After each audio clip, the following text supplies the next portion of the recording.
أعوذ بالله من الشيطان الرجيم. بسم الله الرحمن الرحيم. الرحمن علم القرآن خلق الإنسان علمه البيان. الشمس والقمر بحسبان والنجم والشجر يسجدان والسماء رفعها ووضع الميزان ألا تطغوا في الميزان وأقيموا الوزن بالقسط ولا تخسروا الميزان. والأرض وضعها للأنام فيها فاكهة والنخل ذات الأكمام والحب ذو العصف والريحان. فبأي آلاء ربكما تكذبان؟ خلق الإنسان من صلصال كالفخار وخلق الجن من مارج من نار. فبأي آلاء ربكما تكذبان؟ رب المشرقين ورب المغربين. فبأي آلاء ربكما تكذبان؟ مرج البحرين يلتقيان بينهما برزخ لا يبغيان. فبأي آلاء ربكما تكذبان؟ يخرج منهما اللؤلؤ والمرجان. فبأي آلاء ربكما تكذبان؟ وله الجوار المنشآت في البحر كالأعلام. فبأي آلاء ربكما تكذبان؟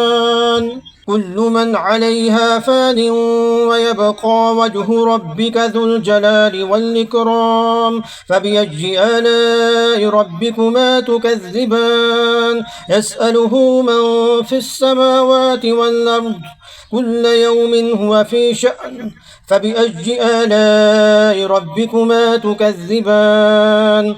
سنفرغ لكم أيها الثقلان. فبأي آلاء ربكما تكذبان؟ يا معشر الجن والإنس إن استطعتم أن تنفذوا من أقطار السماوات والأرض فانفذوا لا تنفذون إلا بسلطان. فبأي آلاء ربكما تكذبان؟ يرسل عليكما شواظ من نار ونحاس فلا تنتصران. فبأي آلاء ربكما تكذبان؟ فإذا انشقت السماء فكانت مردة كالدحان.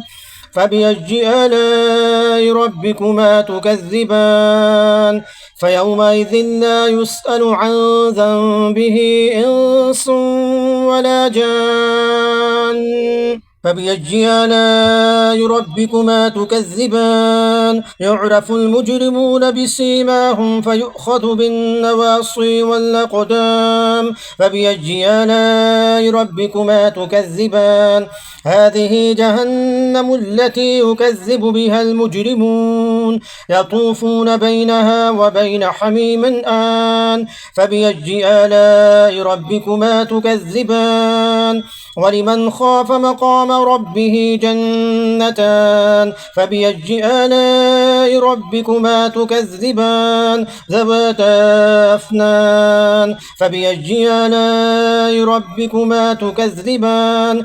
فيهما عينان تجريان. فبأي آلاء ربكما تكذبان؟ فيهما من كل فاكهة زوجان. فبأي آلاء ربكما تكذبان؟ متكئين على فرش بطائنها من استبرق وجنى الجنتين دان. فبأي آلاء ربكما تكذبان؟ فيهن قاصرات الطرف لم يطمثهن إنس قبلهم ولا جان.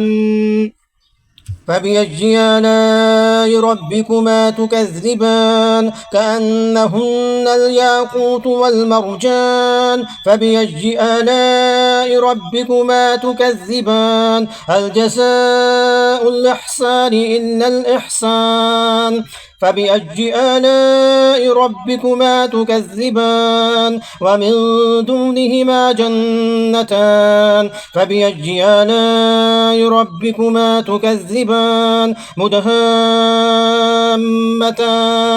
فبأي آلاء ربكما تكذبان فيهما عينان نضاختان فبأي آلاء ربكما تكذبان فيهما فاكهة ونخل ورمان فبأي آلاء ربكما تكذبان فيهن خيرات حسان فبأي آلاء ربكما تكذبان حور مقصورات في الخيام فبأي آلاء ربكما تكذبان لم يطمثهن إنس قبلهم ولا جان فبأي آلاء ربكما تكذبان متكئين على رفرف خضر وعبقري حسان فبأي آلاء ربكما تكذبان تبارك اسم ربك ذي الجلال والإكرام